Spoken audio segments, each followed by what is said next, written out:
네, 저는 장로의 신학대학에서 영성신학을 가르치고 있는 우광식이었습니다. 네, 이번에 제가 이제 학위 과정에서 토마스 머튼을 이제 연구했고, 이번에 토마스 머튼 이야기를 출판한 계기로 오늘 이렇게 인터뷰를 하게 되었습니다. 토마스 머튼은 20세기 그 추라피 수도자인데 20세기에 가장 영향력 있는 이제 기독교 영성 작가입니다. 한 70여 권의 이제 책을 출판하셨고, 그리고 60년대 이제 당대 여러 현안들에 대한 이제 그 관상적 시각으로 사회 비평을 했고, 또 수도원과 그 교회와 수도원 개혁에 상당히 기여를 하신 이제 분이십니다. 그런데 제 생각에 머튼은 이제 그런 외적인 기여도 상당했지만 그 외적인 기여로만 그 표현할 수 없는 부분이 있으시거든요. 이제 그건 이제 제가 한두 가지를 제가 이렇게 생각을 해보면, 첫째는 이제 머튼은 이제 영성 생활이 그 외면에서 그 내면으로의 그 이동의 필요성, 영성 생활은 내면으로의 이동이라는 것을 일깨운 또 강조한 분이십니다. 그러니까 영성 생활을 이제 외적인 영성 생활에서 내면적 영성 생활이 돼야 된다는 이야기를 하신 분이십니다. 그러니까 내면으로 이동을 강조했고, 이제 그런 면에 있어서 이분이 현대 영성의 이제 선구자라고 이야기할 수 있습니다. 그 66년도에 이분이 이제 당대 굉장히 유명한 이제 그 영적 스승이었기 때문에 한 잡지사에서 이분에게 편지를 보내거든요. 그래서 수도원 생활에 대해서 이렇게 글을 써달라고 부탁을 했을 때, 이분이 외적인 그런 어느 면에서 외적인 어떤 이제 생활이죠. 이제 그런 부분은 이제 책을 통해서나 또 사진을 통해서도 이해할 수 있기 때문에 뭔가 이분이 이야기를 하고 싶었어요, 현대인들에게. 그래서 이제 이분이 그 제안을 했는데 출판사에서는 그 의도를 깨닫지를 못했기 때문에 이제 출판이 취소된 적이 있었거든요. 그때 이분이 쓰고자 했던 이제 그 내용이 그 내면을 향한 외침이었거든요. 제도적인, 또 외면적인 어떤 영성 생활에서, 신앙 생활에서 그 내면의 이제 삶을 살아야 된다. 그래서 이제 그 당시는 또 60년대였기 때문에 이제 달나라 여행에 상당한 관심을 많이 가질 때였는데, 달나라 가는 여행보다도 더 중요한 것은 내면의 여행이다, 여정이다, 이제 그런 이야기를 했었고요. 또 이분이 이제 생각이 계속 이렇게 진화를 하는데, 아주 초기, 그러니까 성숙하지 못했을 때에도 이분의 글을, 물론 칠층산을 통해서 이분이 유명해지기도 했지만, 이제 초기의 글부터도 당대의 글들과 다른 부분이 있었거든요. 이제 그게 뭐냐면, 이제 당대 영성 문헌들이 외면적인 삶을 이렇게 강화시킬 수 있는 어떤 그런 글들이었다면, 초기의 글들도 내면으로의 초대, 또 실제적인 하나님과 어떤 만남, 우리 안에 계신 하나님에 대한 만남과 그 관계 안에서 살아가게 하는 어떤 그런 면에 있어서 초기부터도 상당히 이제 다른 글을 쓰기 시작하셨었죠. 예, 그리고 또 한 가지 이분이 이제 주요한 기여 중에 이제 하나가 뭐냐면, 이제 그리스도, 우리 교회, 기독교 전통의 영적 유산을 되살려서 전해준 사람이거든요. 예를 들어서 뭐 카시아누스라든지 에카르트라든지 데레사라든지 십자가 요한이라든지 줄리안 같은 그 영적 스승들이 있었고, 그분들의 가르침들이 있었는데, 그게 이제 먼 글들이었는데 이분이 이걸 되살려서 이걸 이제 오늘날 이렇게 살려주신 분이신데, 또 그리고 이분은 이제 기독교인들만과 소통한 것이 아니고 일반인들까지 그 소통을 해주셔서, 그래서 어떤 분은 이제 오늘날 영성이 좀 일상이 될 수 있게, 그러니까 하우스홀드 네임이 될 수 있게 해주신 분이 머튼이다, 그렇게 이야기를 하시거든요. 그러면 중요한 인물이에요. 첫 번째는 제가 이제 대학원 다닐 때, 여기 한국에서 대학원 다닐 때, 그 당시 이제 군사 독재 시절에 우리 모이면 항상 이제 교회, 우리가 어떻게 살아야 되는가, 또 교회 역할이 뭔가, 그럴 때 이제 그 알게 된 인물이 하나님에 대한 관심과 세상에 대한 관심, 이 두 가지, 그 수도자로서 수직과 수평의 통합해서 살아낸, 신비로웠죠. 어떻게 수도자로 그런 삶을 살아갈 수 있을까. 머튼과 보네퍼를 그 당시에 이제 알게 되었고, 전공을 하리라고 생각하지는 못했거든요. 이제 그래서 이제 논문의 한 파트로 정리해서 이제 썼었고, 이제 미국에 가서 영성을 공부하기 시작하면서 그 당시에 저를 사로잡았던 개념 중에 하나가 이제 개성화였거든요. 융의 개성화였거든요. 그래서 이제 융을 읽으면서 또 머튼도 읽게 되었는데, 일단 머튼의 글은 읽기가 어려웠어요. 일단 영어가 어렵고 또 성숙하지 못했고, 그러니까 머튼의 그 성숙한 글을 읽기에는 아직은 제가 많이 부족했었어요. 그래서 어렵긴 했는데 그 머튼을 읽을 때 그 주는 이제 자유함이 있었거든요. 자유로움이 있었거든요. 머튼이 위대하지만 뭐 머튼처럼 따라가려는 어떤 모델로서에게 다가온 게 아니고, 나로서, 부족하지만 나로서 이제 하나님을 찾아갈 수 있게 해주는 어떤 그런 면에서의 엄청난 자유로움, 거기서 주어지는 어떤 신선함과 초대가 워낙 강력해서 어려웠지만 초기에 이제 공부를 할 수 있게 된 것 같아요. 거기에서 공부를 하고, 그 석사에서도 논문을 쓰고, 그리고 좋은 선생님도 만났죠, 거기에서. 윌리엄 샤논이라는 너무 훌륭한 스승님, 우리 머튼 선생님 만나서 이제 머튼을 읽기 시작한 거죠. 그게 이제 출발이었습니다. 일단 머튼 7층사는, 이제 7층사는 그 머튼의 초기, 가장 초기 작품이긴 하지만 중요한 작품이기는 하거든요. 그러니까 머튼이 20대, 머튼 스스로가 쓴 책은 아닙니다. 그 스스로에 의해서 쓴 책은 아닙니다. 이제 수도원에 들어갔는데, 그러니까 붓을 꺾고 수도원에 들어갔는데, 이제 수도원에서 계속 글쓰기를 시키죠. 그 수도원을 위한 글쓰기를 시켰고, 또 수도원장님께서 보실 때 머튼의 이야기를 아시기 때문에 머튼의 이야기가 그 사람들에게 도움이 될 수 있을 것 같다. 그래서 글쓰기를 하게 한 거거든요. 이야기를 쓰게 한 거거든요. 그리고 20대 후반부터 이제 그러니까 20대 후반에서 30대로 꺾어질 그 시기에 이제 자기 이야기를 쓴 거죠. 그러니까 인생을 살고 나서 돌아보면서 쓴 게 아니고 어떻게 보면 수도원에 들어올 때까지의 자기 이야기를 쓴 겁니다. 그 태어나서 이제 어떻게 성장했는지, 뭐 그래서 이제 가족 이야기가 많이 나오게 되죠. 많았던 사람들 이야기가 나오고, 특별히 중심이 되는 건 이제 회심과 위대한 회심과 수소성소를 체험하고 세상을 등지고 수도원에 들어올 때까지. 그리고 수도원 초기까지 이제 쓰여진 게 동생의 죽음까지가 이제 7층산의 내용이거든요. 이제 그런데 이제 그 토마스 머튼 이야기는, 물론 이제 머튼 이야기는 대부분 7층산의 내용, 시기와 겹칩니다. 내용이 겹치는 건 아니고 시기와 겹치죠. 이제 그때까지의 머튼이죠. 이제 그리고 조금 더 수도원에서 많이 뿌리 내리는 그 종신서원을 받을 때까지가 머튼 이야기이기 때문에, 그러나 대체적으로는 이제 겹치잖아요. 그런데 그러면 왜 동일한 책을, 그것도 본인도 아닌 제3자가 쓰나, 이제 그렇게도 이야기할 수 있겠죠. 좀 다른 부분은 뭐냐면, 토마스 머튼 이야기는 그 머튼의 생애를 전체를 아는 관점에서 그 어린 시기를 조명을 한 거거든요. 그래서 머튼이 수도원에 들어와서 머튼은 계속 변합니다. 계속 성장합니다. 그래서 머튼 스스로도 7층산의 머튼은 죽었다 그러거든요. 그래서 이제, 그러니까 이제, 물론 이제 7층산이 자기 생애를 이제 은총의 시각으로 돌아보면서 쓴 이야기지만, 이제 훨씬 더, 그러니까 전체 이야기를 아는 측면에서 이제 머튼의 생애를 이제 본 거죠.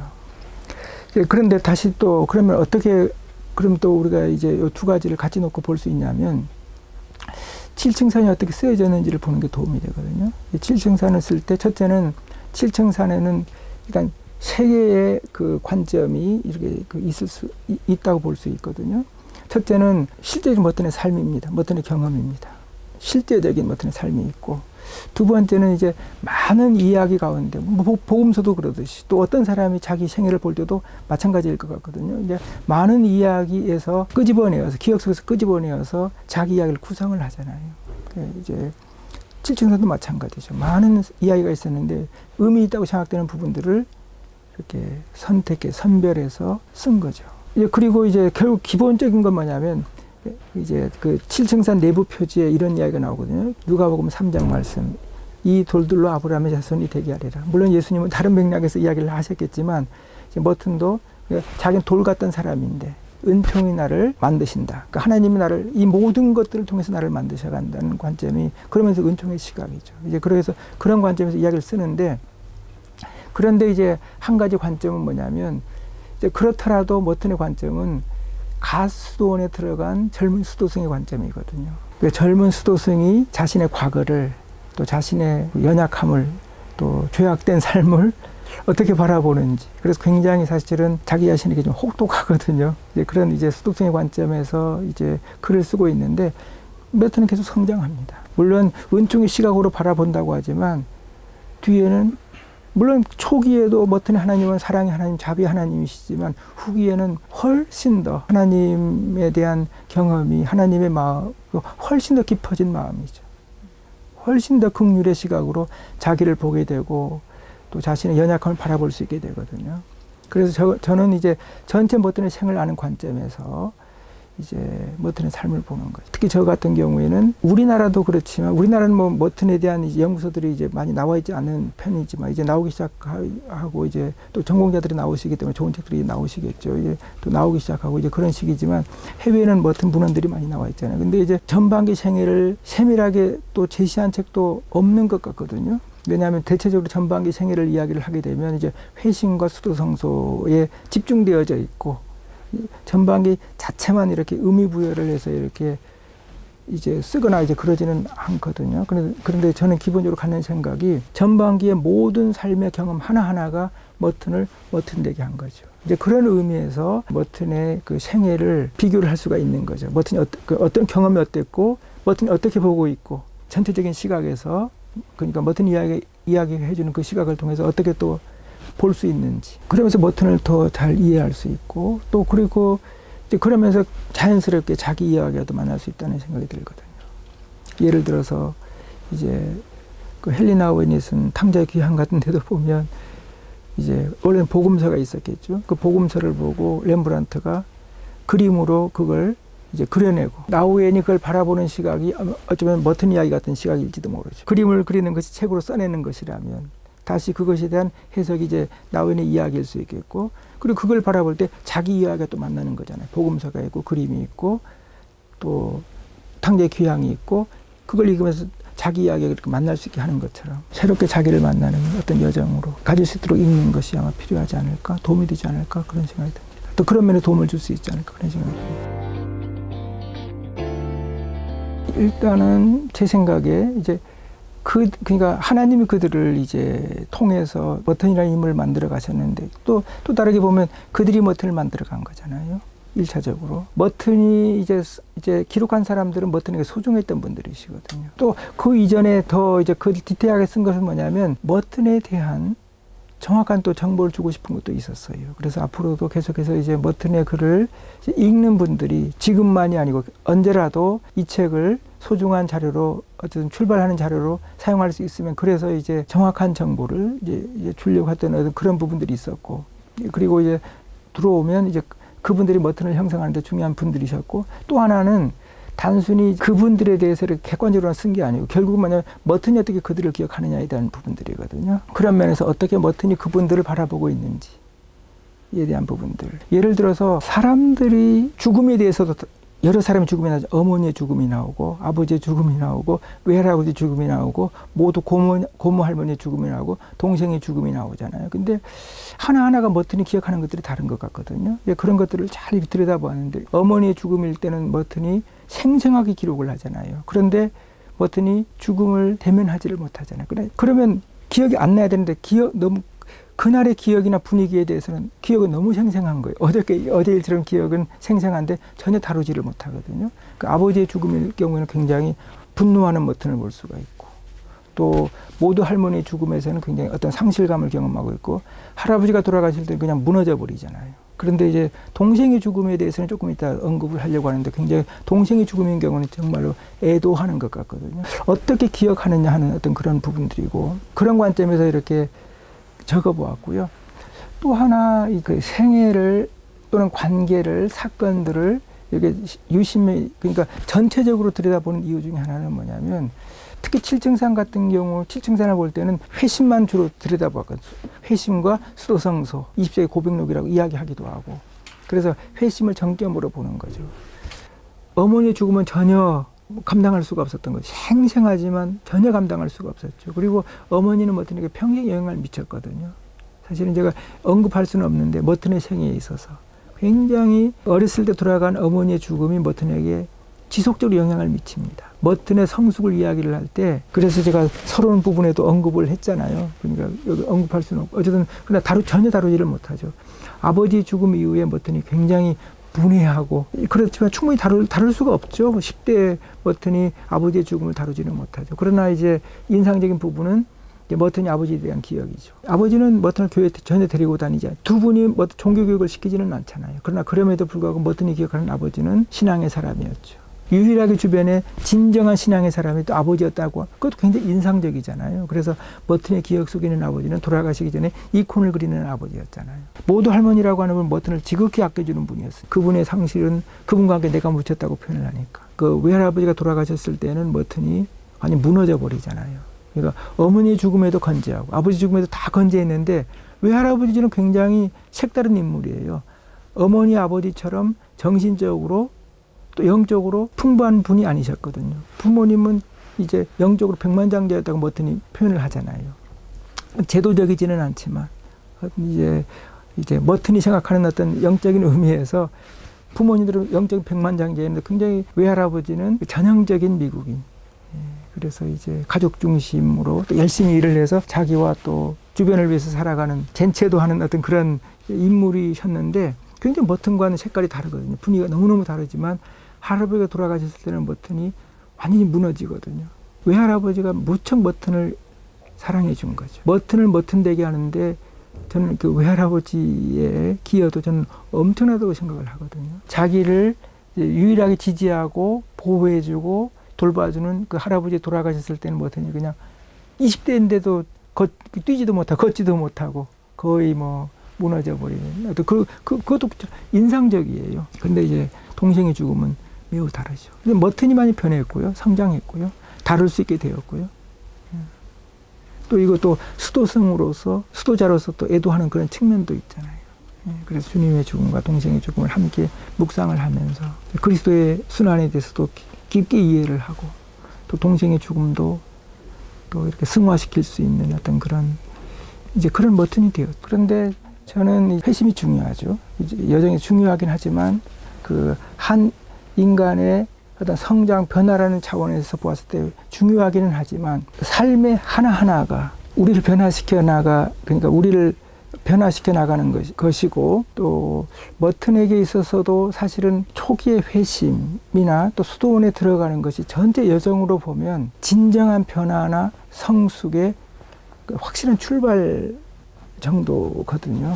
그래서 이제 그런 면에서 전체적인 머튼의 삶의 여정, 변화의 여정을 이야기하고 싶었고, 그 여정 안에 엄청난 그런 어떤 그 변화가 어느 한순간에만 이루어지는 것이 아니고, 또 회심이라고 하는 것도 어떤 변화의 정점이 아니고 하나하나의 그냥 단순한 점은 아니거든요. 그 회심이라고 하는 것을 어떤 한 점으로만 보지 않고 참 사람이 되어져가는 어떤 그런 것으로 이해를 하면서 이 모든 관계들이 또 모든 경험이 하나님 안에 있다는 것을 이야기하고 싶은 거죠.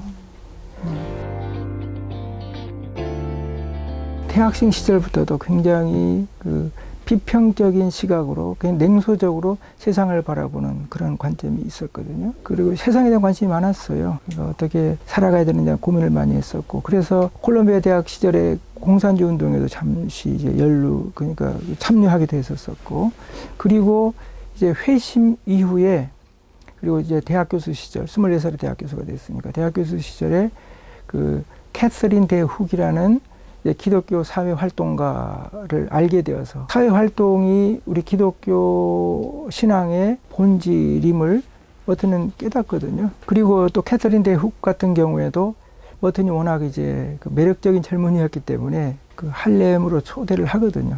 머튼도 이제 일시적으로 가서 봉사는 하지만 이제 그러면서 이제 그쪽에서는 이제 오면 이제 글쓰기도 하면서 이제 또 이제 머튼이 관심이 있는 사회활동도 할 수 있지 않겠냐, 그런 초대도 하고, 또 머튼이 좋아 보이기도 하죠. 그리고 또 머튼의 글에 보면 참되게 사는 것이 무엇인가에 대한 그런 반추들도 많이 나오기도 하거든요.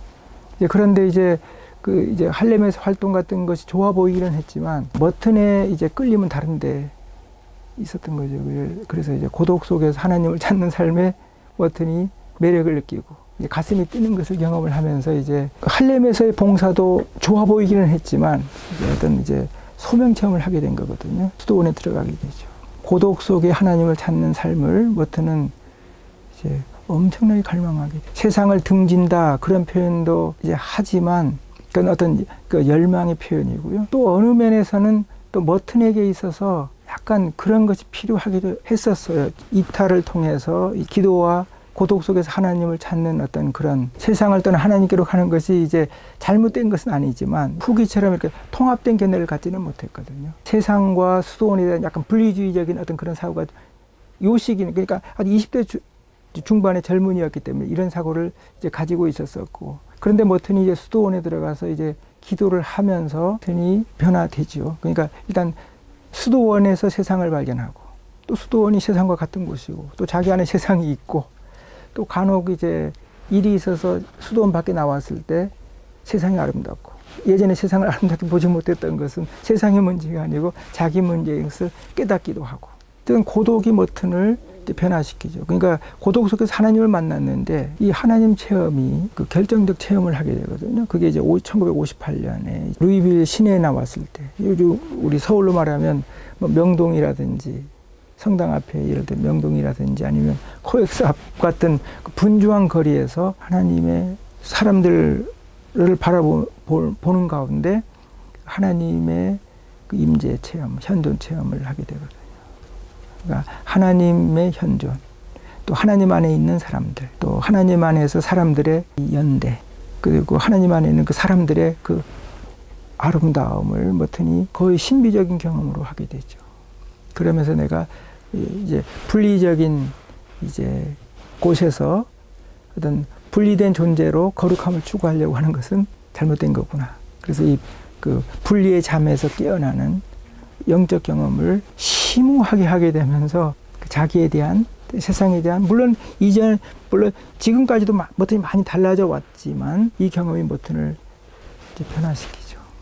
사람들을 보는 어떤 시각이 이제 달라지게 되고 물론 예전에도 이제 세상을 위한 삶을 초기에도 생각을 했었지만 예전에는 그 세상 안에 있는 하나님을 제대로 보지는 사실은 못했었거든요. 그런 면에서 성숙하지는 못했었거든요. 긍휼의 마음으로 결국 이제 하나님의 현존에 대한 경험이 하나님의 임재에 대한 경험이 하나님에 대한 이제 만남이 체험이 관상이라면 이제 또 내 안에 계신 하나님에 대한 체험이 또 관상의 체험이라면 모든 사람들 안에서 하나님을 볼 수 있게 되는 것이고 또 그 우리가 내 안에서 하나님을 만난다고 했을 때 내 안이라고 내라고 하는 것 자체가 이제 커지는 것, 제 생각에는 커지는 게 아닌가 하는 생각이 들거든요. 모든 사람들 안에 있는 또 연결되어져 있는 하나님 안에서 이렇게 연대되어져 있는 어떤 그런 경험을 하게 되면서 머튼이 자비의 마음으로 세상을 이제 바라볼 수 있게 되고 사실 이것이 이제 머튼의 이제 사회 비평의 중요한 출발이 되죠. 요 경험을 계기로 머튼이 밖으로 나오기 시작하거든요. 수도원에 있지만 60년대 가장 큰 목소리가 되었고 또 비평하는 사람들의 거의 이제 영적인 이제 어떤 중심축이 되고 이제 그랬죠. 현안들에 대해서 직접 이야기도 하고 또 활동하시는 분들 그 수도원에 와서 며칠씩 피정을 하면서 예를 들어 저항의 영적 불이라는 책, 그게 이제 그때 그 자료가 지금 책으로도 출판되기도 하고 그랬거든요. 목소리가 되죠. 그러니까 자비의 현존을 도시 한복판에서 경험한 거예요. 그러니까 중심에서 자기 중심에서 머튼의 중심에서 이 자비의 현존 그리고 그 현존 안에 있는 세상 또 세상 사람들 그리고 하나님께 뿌리를 둔 사람들의 그 연대 그리고 이제 그 사람들의 아름다움을 아주 심오하게 경험을 한 거죠. 그가 하나님 앞에서 살아가는 그 사람들의 그 빛남을 경험을 하면서 그 아름다움, 그 하나됨을 경험을 하면서 그 뭔가 다르게 살려고 했던 것에 이 허구를 본인이 깨달으면서 그 내가 인류 하나 되었다고 하는 것에 대한 어떤 환희를 경험을 하게 되거든요. 굉장히 어떻게 보면 어느 한날의 경험이었지만 이분에게 있어서는 거의 사도 바울의 담메색 체험 비슷한 체험이었거든요. 그래서 이제 수도자로 머튼은 계속 고독으로 들어가요. 그래서 나중에 은수자까지 되기 때문에 그러나 이제 머튼은 이제 영원히 세상으로 나오는 거죠. 그래서 이제 잔 유데스 벤버그라는 분이 그러시거든요. 그래서 머튼은 은수자가 되면서 세상을 놓친 게 아니고 세상이 큰 이슈인 거죠. 그런데 이제 이 의식이 매우 깊어진 거거든요. 이 긍휼의 마음이 아주 깊어진 거거든요. 그래서 자기 연약함을 볼 때도 이 긍휼의 시각으로 바라볼 수 있게 된 거죠. 연대로 바라볼 수 있게 된 거죠. 그런 부분에 있어서 이제 많이 달라진 거죠. 그러니까 세상을 바라보는 시각이 달라진 거죠. 하나님 안에 있는 사람들, 하나님이 어떤 우리 존재의 어떤 토대라고 하는 근원이라는 어떤 이 사고가 물론 생각은 해왔을 수 있었겠지만 이게 하나의 이분의 이제 체험으로 완전히 이제 자기 의식이 된 거죠. 이제 그런 삶을 살아갈 수 있게 된 거죠. 그래서 이게 뛰쳐나온 거잖아요. 사실 지금이야 뭐 사회비평하게 되면 굉장히 이제 보편화되어져 있고 또 그래야만 어떻게 보면 역할을 할 수 있는 시대였지만 머튼의 시대는 달랐던 시대였거든요. 그래서 뭐 월남전이라든지 뭐 핵의 문제라든지 뭐 과학기술이라든지 뭐 냉전이라든지 뭐 특히 인종 문제가 얼마나 참여할 때인가요? 이런 모든 부분에 머튼이 관상적인 시각으로 이야기를 하고 또 활동하시는 분들과 또 연대하고 머튼이 한 10,000통 이상의 편지를 또 주고받았으니까요. 그러니까 소통하는 방법이었죠. 그런 면에 있어서 머튼이 이제 영성에 대한 그 새로운 이해를 준 거죠. 영성 생활에 대한 새로운 이해를 준 거죠. 또 거룩에 대한 새로운 이해를 준 거죠. 그러니까 자기 자리에서 지극히 거룩한 삶을 살아갈 수 있는 길을 다 열어준 거죠. 각자가 자기 자리에서. 그 예전에는 이제 수도자가 되는 것이 조금 더 거룩에 가까이 나아가는데 조금 더 도움이 되지 않을까 생각을 초기에는 했었던 거죠. 아주 초기에는. 이제 그런 분리가 다 이제 허물어지는 거죠. 핵심은 그러니까 저는 이제 전체를 봐야 된다 이제 그렇게 이야기를 하지만 그래도 이제 만약에 핵심을 이야기를 하자면 회심 이야기 안 할 수는 없을 거예요. 제 생각에 회심과 소승을 체험하는 거. 왜 회심이냐면 머튼이 일단 하나님을 알게 되고 그러니까 이제 만남을 알게 되고 그다음에 하나님 안에서 자기를 발견하고 또 자기 삶을 돌아보더라도 그냥 돌아보는 게 아니고 하나님의 시각으로 은총 시각으로 바라보게 해주는 거기 때문에 회심의 과정을 거쳐서 세례를 받는 이 부분이 기본적으로는 아마 이분의 삶에 있어서는 그래도 일단은 이 생의 글에 있어서는 핵심이 아닌가 이제 그런 생각이 들고요. 또 이제 주변에 또 이 글을 읽었던 분들이 저한테 이렇게 들려준 이야기에서는 어떤 부분도 이야기하시냐면 저도 이제 심혈을 기울였던 부분이긴 한데 어떤 부분이냐면 그러니까 수도자가 되어서 종신서원에 이를 때까지 이 여정을 도움을 얻었다는 분도 뵀거든요. 왜냐하면 이제 완전한 순종. 종신서원은 외적으로만 종신서원이 아니고 결국은 하나님께 완전히 뿌리 내리는 그 후반기 삶을 밖으로 나오는 것으로 제가 이제 잡았기 때문에 그 부분을 이렇게 의미 있게 보시는 분도 계시더라고요. 저도 사실은 이 책을 쓸 때 고민했던 부분이거든요. 어디서 끝낼까? 예를 들어서 칠층산처럼 동생의 죽음으로 끝을 낼까? 그러다가 이제 전반기를 잡았던 부분이 의미적인 차원에서는 이제 머튼이 하나님께 완전히 뿌리를 내리는 이제 뭐 장소를 넘어서 하나님께 뿌리를 내리는 어떤 그런 것을 생각을 했던 측면에서 그 부분을 이렇게 눈여겨보시는 분도 계셨어요. 저도 뭐 그런 부분에 있어서는 물론 제 이야기는 아니어도 저도 충분히 그분들의 이야기에도 사실 굉장히 공감이 가기도 하거든요. 제가 또 생각했던 부분이어가지고요. 그리고 이제 가장 좋아하는 부분은 그 여러 부분들이 많죠. 그러니까 어떻게 보면 굉장히 적은 부분에도 저 같은 경우는 제가 이제 또 머튼을 또 좋아하기 때문에 또 오래 읽어왔기 때문에 이제 굉장히 그 희미한 부분들 그러니까 작게 보는 부분에도 저는 마음에 있는 그런 부분들이 많이 있는데요.